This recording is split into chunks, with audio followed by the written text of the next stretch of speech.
প্রিয় শিক্ষার্থীবৃন্দ, তোমরা অনেকক্ষণ ধরে অপেক্ষা করছিলে ষান্মাসিক সামষ্টিক মূল্যায়ন 2024-এর সপ্তম শ্রেণীর গণিত বিষয়ের উত্তরের জন্য।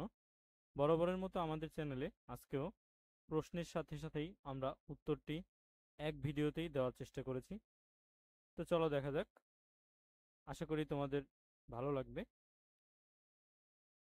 এখানে প্রশ্নটি তোমরা আগেই পড়েছো যে এখানে কাজ একে সাশ্রয়ী হয়ে সঞ্চয় করিয়ে জোড়াই কাজের একটি নির্দেশনা দেওয়া আছে।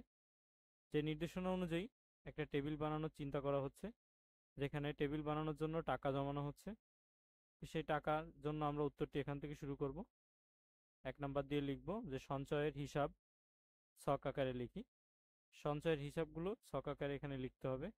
তো আমরা প্রথম মাস লিখলাম 3 টাকা, দ্বিতীয় মাসে 9 টাকা, তৃতীয় মাসে 27 টাকা। 3 গুণ আকারে এগুলো বাড়বে প্রতি মাসে, মানে এক মাসে যা হবে পরের মাসে তার থেকে 3 গুণ হবে, 3 গুণ করে পরের মাসেরটা হবে। এভাবে করে করে উত্তরগুলো বের করতে হবে। 2 নম্বর যে কাজটি ছিল আমাদের, সংখ্যাগুলো কি ছকের মাধ্যমে সূচক আকারে প্রকাশ করা যাবে, ব্যাখ্যা দাও। আমরা লিখে নিলাম হ্যাঁ, সংখ্যাগুলোকে সূচক আকারে প্রকাশ করা যাবে। উপরের ছক থেকে পাই প্রথম থেকে পঞ্চম মাসের ধারাবাহিক সঞ্চয়ের পরিমাণ যথাক্রমে, এখানে সঞ্চয়ের পরিমাণটা আমরা লিখেছি। এরপর সংখ্যাগুলো সূচক আকার হবে। আমরা একটু দেখি সংখ্যাগুলো সূচক আকার দিলে কিভাবে হয়, কেমন হয়। তো এখানে যখন 3 ছিল 3 টু দি পাওয়ার 1, 9 ছিল 3 স্কোয়ার কিউব, এভাবে করে আমরা সবগুলো সাজিয়েছি। তাই উপরের ছক থেকে বলা যায় সঞ্চয়ের ছক থেকে পাওয়া যায় সংখ্যাগুলোকে সূচকের মাধ্যমে প্রকাশ করা যায়। পরের প্রশ্নটি ছিল পঞ্চম মাসে তোমার সঞ্চয়ের পরিমাণ কত টাকা হবে। তো আমরা উপরে থেকে দেখে বলে দিতে পারি যে পঞ্চম মাসে আমাদের সঞ্চয়ের পরিমাণ হবে 243 টাকা।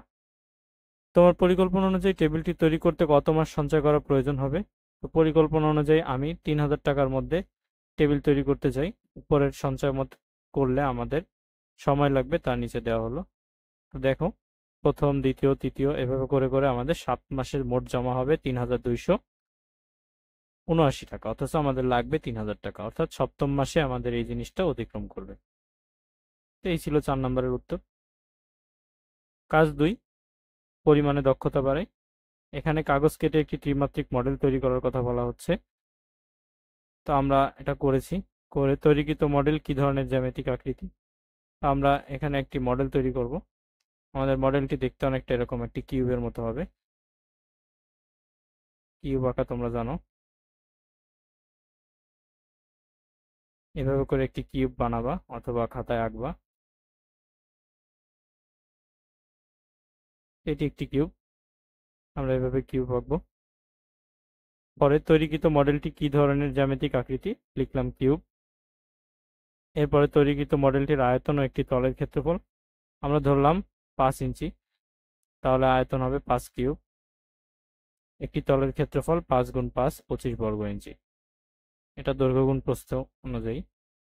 তৈরিকৃত মডেলটির সম্পূর্ণ তলের ক্ষেত্রফল নির্ণয় করা সম্ভব কিনা উত্তরের সপক্ষে যুক্তি দাও। লিখলাম হ্যাঁ সম্ভব, কারণ কিউবের 6টা তল আছে। তো একটা তলের ক্ষেত্রফল 25 বের করেছিলাম, আমরা 6 গুণ করে দিলেই 6টি তলের ক্ষেত্রফল পেয়ে যাব। 4 নম্বরে হচ্ছে কাজ 1, সাশ্রয়ী সঞ্চয় করি। উল্লেখিত টেবিলটির একটি পৃষ্ঠের ক্ষেত্রফল ও তৈরিকৃত মডেলটির একটি পৃষ্ঠের ক্ষেত্রফলের অনুপাত করতে হবে। তো আমরা এখান থেকে টেবিলের পৃষ্ঠের ক্ষেত্রফল আর অনুপাতটি এভাবে করে সাজিয়েছি।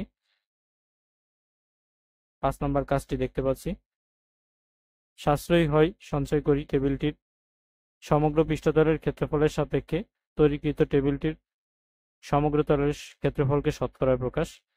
তো আমরা টেবিলের 6টি পৃষ্ঠ একসাথে বের করেছি, এত বর্গ ইঞ্চি, সম্পূর্ণ তল 150 বর্গ ইঞ্চি, শতকরায় প্রকাশ করে দিয়েছি 100 দিয়ে গুণ করে 1.93%।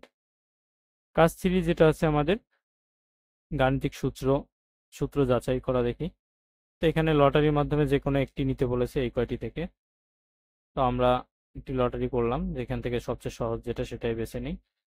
এখানে আমরা 2 নম্বরটি বেছে নিলাম। তো 2 নম্বরের উত্তরটা এখানে দেওয়া আছে, দেখো।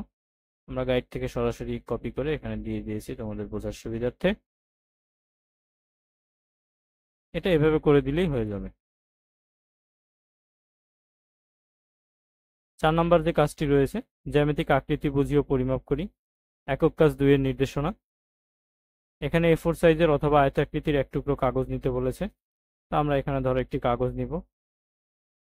বড়, তো আমরা যদি এই কর্ণ আর ওই পাশের কর্ণ দুটো যদি ভাগ করি, তাহলে এই পাশে একটি সমকোণী ত্রিভুজ, এই পাশে একটি সমকোণী ত্রিভুজ তৈরি হয়। এগুলোকে আমরা আলাদাভাবে আঁকলে দেখতে অনেকটা এরকম সমকোণী ত্রিভুজের মতো হবে। কেটে নেওয়া অংশ দুটি কোন জ্যামিতিক আকৃতি নির্দেশ করে? তো লিখলাম কেটে নেওয়া অংশ দুটি সমকোণী ত্রিভুজকে নির্দেশ করে। সমকোণী ত্রিভুজের দুটি বৈশিষ্ট্য, এটি একটি কোণ 90 ডিগ্রি, অপর দুইটি কোণ সূক্ষ্মকোণ, লিখে দিলাম। এরপরে বলেছে চাঁদার সাহায্যে একটি কোণ একটি আকৃতির কোণগুলো পরিমাপ করে যোগফল নির্ণয় করো। তো আমরা চাঁদা দিয়ে মাপলাম। তো ধরো আমাদের সমকোণী ত্রিভুজটি আবার একটু পাশে আঁকি বোঝার সুবিধার্থে। এখান থেকে আমরা এই কোণটাকে ধরলাম বি, এই কোণটাকে ধরলাম এ এবং ছোট কোণটিকে ধরলাম সি। আমরা চাঁদা দিয়ে মাপবো, মেপে দেখব কত হয়। এটা 90 হবে সবসময়। এটা ধরো হলো 70, আর এই কোণটিকে আমরা ধরলাম 20। তো আমরা লিখে নিলাম চাঁদা দিয়ে মেপে পাই এ সমান এত, বি সমান এত, সি সমান এত। ত্রিভুজের 3 কোণের যোগফল 180 আমরা জানি, তো 3টি যোগ করলে আমরা দেখতে পাবো 180 ডিগ্রি। প্রশ্নটি আছে 2 নং এ উল্লেখিত আকৃতির বাহুগুলো যে কোনো এককে পরিমাপ করো এবং বাহুগুলোর মানকে লব ও হর হিসেবে ব্যবহার করে যতগুলো সম্ভব প্রকৃত ভগ্নাংশ তৈরি করো। তা আমরা যে আকৃতি পাই সে আকৃতিটা আবার আঁকি। আনুমানিকভাবে আমরা ধরলাম এটা হয়েছে আমাদের 6, এটা হয়েছে 8 এবং এটা হয়েছে 5। এভাবে করে আমরা 3টি প্রকৃত ভগ্নাংশ লিখতে পারি। প্রিয় শিক্ষার্থীবৃন্দ, 4 নম্বর দেখো 3 নং-এ প্রাপ্ত প্রকৃতি ভগ্নাংশের 3টি করে গুণিতক নির্ণয় করো। আমরা এগুলোর 3টি করে গুণিতক নির্ণয় করব। 6/8-এর 3টি গুণিতক যদি বের করি, আমরা জানি গুণিতকের সময় উপরে বাড়ে, তাহলে 6/8, 12/8 এবং 18/8। একইভাবে এটাকে আমরা এভাবে লিখতে পারি।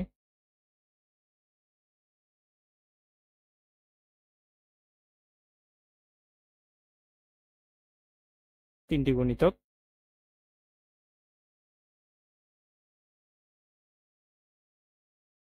5 নম্বর যে প্রশ্নটি আছে, 3 নং-এ প্রাপ্ত প্রকৃত ভগ্নাংশগুলোকে সমহর বিশিষ্ট ভগ্নাংশে রূপান্তরের মাধ্যমে লসাগু নির্ণয় করো। তো আমরা এগুলোর লসাগু, 6 এর লসাগু বের করব। তো আমরা জানি 8, 8 এবং 6 এর লসাগু হবে, লসাগু 24 মিলাই আমরা উপরে 6 গুণ এটির হর সমান পেয়েছি। এখানে লবগুলোর লসাগু যা হবে তাই হবে আমাদের, তাহলে 18, 15 এবং 20 এর লসাগু।